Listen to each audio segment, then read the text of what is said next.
Hey guys, what's growing? It's Heather at Bush Poppy Farm. It's a blustery day outside and I still need to go out and do some direct sowing in the front garden. I also need to do direct sowing at the farm.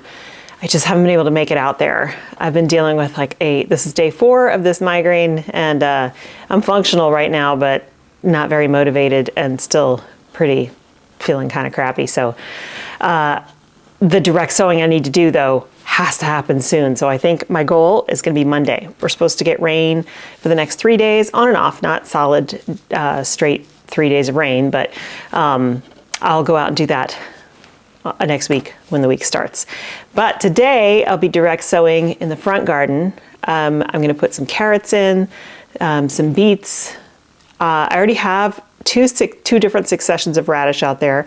I'm actually going to rip out one succession of carrots that's been in there for 2 months and hasn't done that much. It grew a bit and then we just got so cold. I mean, it was down in the low 20s and I'm just going to start over. So I think we might be out of the super cold weather now. We're still going to get in the 30s. Like this morning, it was 29 degrees. Tomorrow, it should be 30 in the morning. But I think we might be past. I don't know. It's early February. Last year we got a frost at the end of March, so I don't know. Our last frost date for here is supposed to be like the second week of January, but consistently we've been getting, over the last 5 years, we've been getting frosts into March. So I think mentally I have readjusted, and so I've adjusted my seed starting schedule, changing up those frost because of the true frost dates that are different from what is published. So, I guess a reminder, if you are just starting to grow this year, or maybe it's your second or third year, go by those published frost dates, but start keeping records. Keep track of the temperatures, because you will find in your particular yard, it's going to be different potentially from what is published for your area. I have a garden journal. It used to be all on paper. Now it is online, just because I'm a faster typer than I am writer. But I like to record for each day. I like to record the temperature and the weather. So the highs and the lows and what's happening, whether it's raining, whatever, because, you forget. I can't remember last January or last February 1st or 2nd what the temperature was. So it's good to have a record of that. And then that way you can start to modify your seed starting and planting schedule based on your particular microclimate in your yard, because it may be different from your neighbors. It is for me, because I'm at the very bottom of a hill in a little tiny valley next to a creek, whereas neighbors up the hill are 400 feet higher than me, and they get more sun, they get a little bit more wind, they don't have the water right next to their house. So, all of those things impact your particular microclimate. And it's important to start keeping track of those things so that you can adjust your planting schedule so you are more successful in the garden. So all of that being said, sorry, I took you down a weird rabbit hole. I am going to go out and plant, like I said, I'm going to pull up those old carrots, add a little bit of layer of compost on top, an inch maybe, if that, and then sow new carrot seeds in that area. I'm going to put some beet seeds in, and I'm going to direct sow a couple of lettuces. I do have a whole bunch of lettuce seedlings growing in the greenhouse, but they're growing slow because it's cold. I have set up a heater out there, keeping it at around 50 at night, as opposed to it was going down to 30 at night in there. So even though I have all the stuff that I just started on seeds, which I'll show you, I started over 1,000 seeds earlier this week. Those are all on a heat mat, but that heat mat can only do so much. So, I'm going to keep the air temperature a little bit warmer in there, right around 50 degrees. And so that they don't, especially the lettuces that are up now, I don't want them freeze thaw overnight. That's just not going to work. So that is the plan for this morning. And tomorrow So we're going to get a heavy rain overnight, but it should be all cleared out by tomorrow morning. So tomorrow I'm hoping to get all of my rose pruning done. I have the climbing roses out in the front garden that go over the arch, and then I have climbing roses in our back garden that go up the poles. And this is their third year now. We're going into their third year. They are just rapid growers like most climbing roses are. So I think I'm actually going to do a major hard prune and kind of reset all the shrubs so that I can retrain, because sometimes it gets to the point where the main canes that you need to start wrapping around something or weaving through a trellis become so big and hard that you can't move them. So I'm going to kind of reset those, which will forfeit some blooms this year, but I tell you what, they put on 15 or 20 feet worth of growth in a season.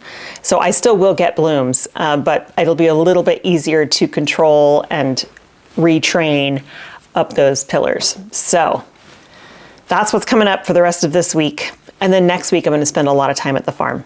I have to pot up a bunch of peonies. I have to do a bunch of direct sowing, farm cleanup, weeding, just general getting stuff ready, and taking soil samples.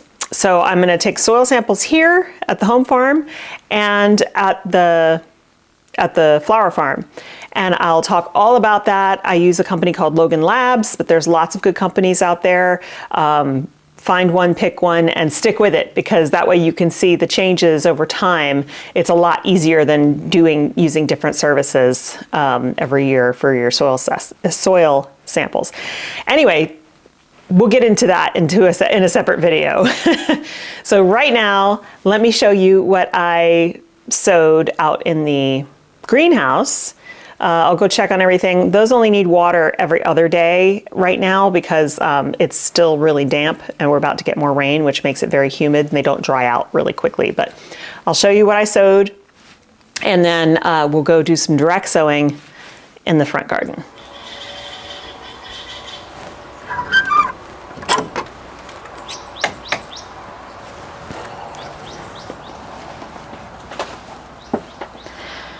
Okie doke. Here are 4 trays of soil blocks. This right here is almost 1,000 soil blocks. I also have some over here that I started, and some down here. This is cat grass because Raven needed some more. But this is the Traxa and Emerald Beads cress on a heat mat. It's not that hot though. And then these guys, there's the Black Devil Pansy and Lamb's Ear. This is Bells of Ireland. And then this stuff here is already starting. I sowed these last week. These are Rudbeckia Chimchimney and Rudbeckia Denver Daisy. And then this is the Xeranthemum, which you can see has already germinated. All the sweet peas doing great and coming up. Sweet peas actually really like cold, so they didn't mind being out here. They don't need water every day either because this soil is pretty good with the perlite and everything. It's good draining, but it also holds water pretty well. So these guys are doing great. Up here, we've got lettuces that are going to need to get transplanted out to the garden soon. They still only have their, well, here's a good example. Okay, so these are the cotyledon leaves I talked about before. This is a true leaf right here. So that is a true lettuce leaf. And then this is the Chinese pink celery. So it has germinated. I'm looking forward to that. These guys back here are starting to get true leaves as well. That's a mustard blend. So I'm looking forward to that. But they need to be bigger before I put them out in the garden. They're just still too small. So everything's looking good. This is funny.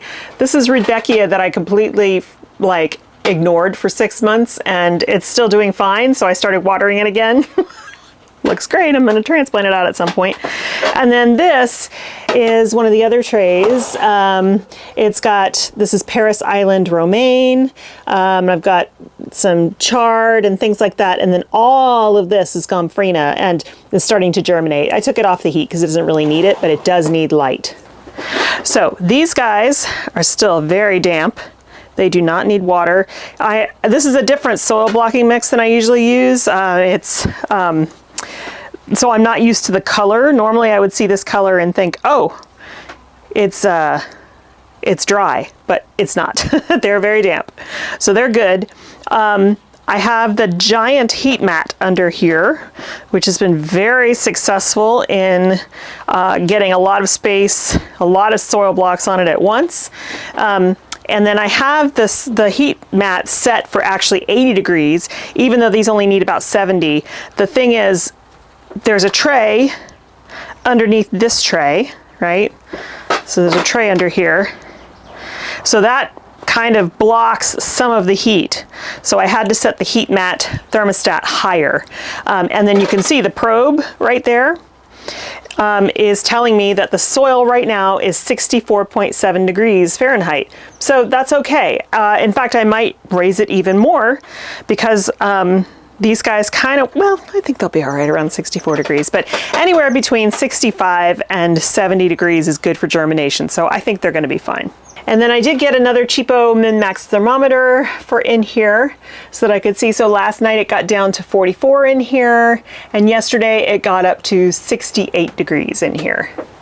Even though I have actual thermostat on the wall telling me it's 11 degrees Celsius, 55 degrees Fahrenheit in here right now, I have no way of knowing what it got down to last night or the highest it got yesterday. So that's why that Min-Max thermometer is great. I mean, they're like $9. It's super cheap. And it's just analog, you know, using the regular way thermometers work. So I actually do want to mount this. Just need to get a nail, hammer it in, and that way I can always check and see what the temperatures were and then reset it for the next day. Let's do a real quick check on all the succulents while we're in here. There's one container up here, which I can't really see what's going on in that since it's way higher than my head. Everything's looking pretty good. I mean, I need to come in and do some cleanup, but this Aeonium, it's got some pups on it. I'll take those off and transplant them to get extra plants out of it. This guy, I'll probably take these guys off and transplant them to get extra plants. So propagating succulents is pretty easy. Look at the flowers on these. I think it's so cool. Succulent flowers are amazing. And the hummingbirds love them, which I found astonishing. I did not expect that, but we'll have hummingbirds just coming around for the nectar from the succulents. So this guy, I think, is a variegated one. I need to check though, because otherwise it needs some nutrition. It's unusual to have to fertilize succulents, but so I need to cut out these old flower stalks, you know, just do some cleanup, but I'm not going to worry about that until it's time to put them outside. They are pretty much dormant right now, as they should be. The reason they're all in here is not for the temperatures, but the water. These guys cannot handle, see, like all this needs to get cleaned up. These guys cannot handle 10 inches of rain sitting in their pots. That's just not going to work. They rot and die. So I keep them under cover in the greenhouse over the winter time. But it doesn't look like I'll have to do too much cleanup. I'll have to add some rocks to, you know, make it look nice again. This one is one of my oldest containers. And, you know, I don't know why, you know, those holes form. I am still very new to succulents, so I'm still trying to learn. Of course, some of that stuff is rotted out, so maybe I will pull all those pups off, dig up the parent plant, and put the new pups into the ground there. Yeah, we'll see. But I'll take off all of these old flower stalks and everything before I put them out, which will probably not be till the end of March, early April. Then there's this crazy guy back here. I mean, look at all. So you can take off, and I'll probably do this year too. You can take off each of these leaves and put it on top of soil and let it form roots, and you'll have whole new plants. So it's really great for propagating. This is the container that's the hardest to deal with because those spines, I tend to get succulents that not cactuses. I tend to work mostly with succulents because I'm not a big fan of spines, and no matter what gloves I wear, they go right through them. They're like little hypodermic needles. So I tend to want to stick to things that don't have spines, but we did enjoy those cactuses when we bought them. They were real small and they've gotten really big. I think they were, you know, just a couple inches tall when we bought them last year, year before, can't remember. Anyway, I will be doing some propagation. And a weird update on the mud pit pool. The reason it's looking green again, or bluish green, is that, I mean, it's still filthy, but they came and they put something called a flocculant in it, which acts as an attractant to all of the silt, gathers it up, and then it's heavy, so it sinks to the bottom, and now they can vacuum all of this up. And then of course they'll have to clean out our filters multiple times. But the good news is it's cold outside. The water temperature is probably about 42 degrees, which means there's no algae forming in there. So that is the bonus, but it is definitely dirty, dirty, dirty. It's not like we're gonna be swimming anytime soon, but oh, I can't wait to get this all cleaned up. And before we go out front to sow seeds, these are the climbing roses I was talking about that I'm gonna give a major pruning to and restart. Like I said, some of these canes are now like solid wood almost. You can't bend them, so I can't retrain some of those. And I'll talk about this in the pruning video, but with climbers, they flower at the top of canes, right? At the end of the cane. So you're not gonna get flowering along the branch. So the way to get the whole thing to flower for you is to train the canes so that they are as close to horizontal as possible, because then you'll have shoots come off of the cane, of the main cane, just like this. So you have a horizontal branch there, and then you had all these shoots come off the top of that. Then they'll form flowers at the end of those. So you'll have more flowers and you'll have a more full display. But yeah, this is just, it's crazy. Out of control. So we're out in the front garden, and I'm going to show you some of the spots I'm going to grab for putting some veg in. Okay, you'll see a lot of the tulips are starting to come up, right? We even have some buds starting. Now, when I first started growing tulips, I got panicked. I thought, oh my God, that's not even a stem. What am I gonna do? That will get much, much taller before it starts opening and before it's ready for harvesting. The other thing is, that is why we harvest the entire stem, bulb and all, because you can get the longest stems that way. Okay, so this area is planted with tulips, but this area has nothing in it.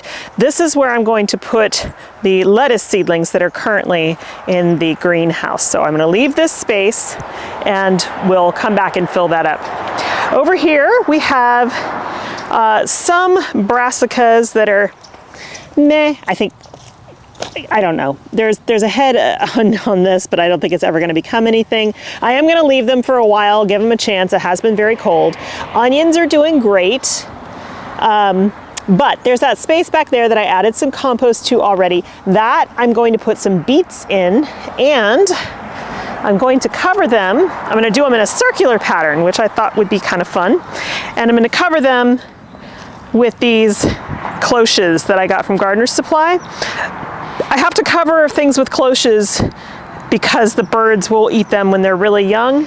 And then what you get is this kind of destruction, which makes it hard for the plant to actually do anything underground. So, and you can see like these are all radishes, and they are now covered, but before I covered them, the birds did a number on the greens. So, you know, it makes it hard for a radish to bulb up or a carrot to form a tuber when most of their top green growth is destroyed by birds.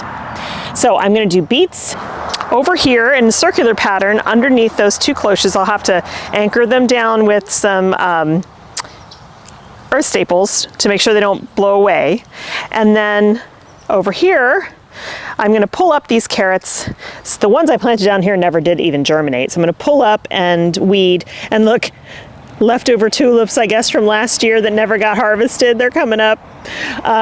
Anyway, so I'm gonna clear this area out, and we'll put in some more carrots and hope we have better luck. And then down here, again, cauliflower, like that's rotting. That's not gonna turn into anything. This one might, I don't know. just not looking that great. So radishes here, looking great, but they need to be thinned. And then further down, I did plant a bunch of peas, but I don't see any germination. So, oh wait. I take that back. They are germinating, so I'm gonna give them a chance. But then further down here, there's nothing in here. I'm gonna put some lettuce seeds. Yeah, so here's some peas. All right, so they are starting to come up. That's good. It's probably just been too cold, even though peas like the cold. So you can see why I cloached those. These all need to be thinned though, so I actually get bulbs out of those radishes. When they're too close together like this, they can't form a bulb because there's no space. So what I do is I come in and I either pull them and leave like one every 2 inches or every 1.5 inches, or you can cut them with little scissors, and I think I might do that this time because I went a little longer than usual here, and that will allow me not to disturb the roots of the ones that I'm gonna save. Oh, another thing, so this is my pollinator patch, right? Nothing says you cannot grow edibles in with ornamentals, or in this case, pollinators. It's totally fine to throw lettuce or carrots or even tomatoes and peppers in with your ornamental plants. Go for it. They can be bedding plants as well, but then you get to harvest food from them. So it doesn't always have to be things in beds. And I have this spot down here too, which I think I'll save as well for some of the lettuces that are in the greenhouse, because I probably have more in there. Maybe this will be Swiss chard.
Okay, I think that's gonna do it for seeding. So here's what I put some things, I filmed some of it, but not all of it, so I'll show you. Okay, under those two wicker cloches are a ring under each of beets. Does that maximize the space? No. Do I care? No. Because they're not gonna be here forever. This bed in a little while will get converted anyway.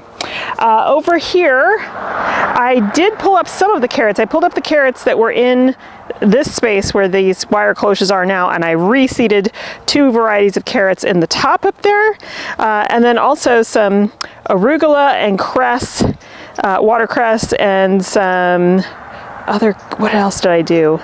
I don't remember. So there's 3 rows of something here, and it's all greens. The reason I left these carrots is as I was starting to pull some of them up, I noticed that they actually had decent roots on them that would become carrots. So I'm gonna leave them and see what happens. Over here, we have more radish. I pulled up the ones that were clearly not gonna bulb, and I reseeded with some breakfast radish. So there's breakfast radish all through here. And here is St. Valerie carrot, as well as the Pusita black. And then, like I said, watercress and arugula, and I can't remember what else. Down here, I realized that I could interplant lettuce. So there is a row of lettuce, Meravelle de Quatre Saisons, I think it is. There's a row right here in between, and there's a small little row right here. So interplanting lettuces, which grow faster, among your brassicas or other things that are slower growing is great because you get 2 crops in one space. So have not thinned the radishes yet. We'll probably come back and do that this afternoon. But then beyond the peas here, I put in multiple rows of more lettuces. So 3 different varieties, one here, one here, one here. I did not label them because I don't really care. We're just gonna eat them. So tomorrow I'll do the back garden roses as well as these 2 climbers here. Very vigorous. This is gonna be their 2nd year. And I'm going to give them a similar treatment. I'll cut off canes that I don't want anymore, and I'll weave through this trellis as many as I can horizontally, or as close to horizontal as possible, so I get more blooms down towards the bottom and not just up at the top. But it will definitely cover this arch this year. Okie doke, that's gonna do it for me today. And then maybe I'll come back out this afternoon if it doesn't cloud up too much and start to drizzle to thin those radishes over there. But it feels good to have sown some seeds for more veg. And as soon as the lettuces in the greenhouse are ready, they'll go in that back bed behind the tulips. So those will be further along than the ones I just self-sowed today. Yeah, so we'll have a succession of lettuces. Thank you so much for hanging out with me today. I hope you have a wonderful time in your garden, and I will see you in the next one. Bye.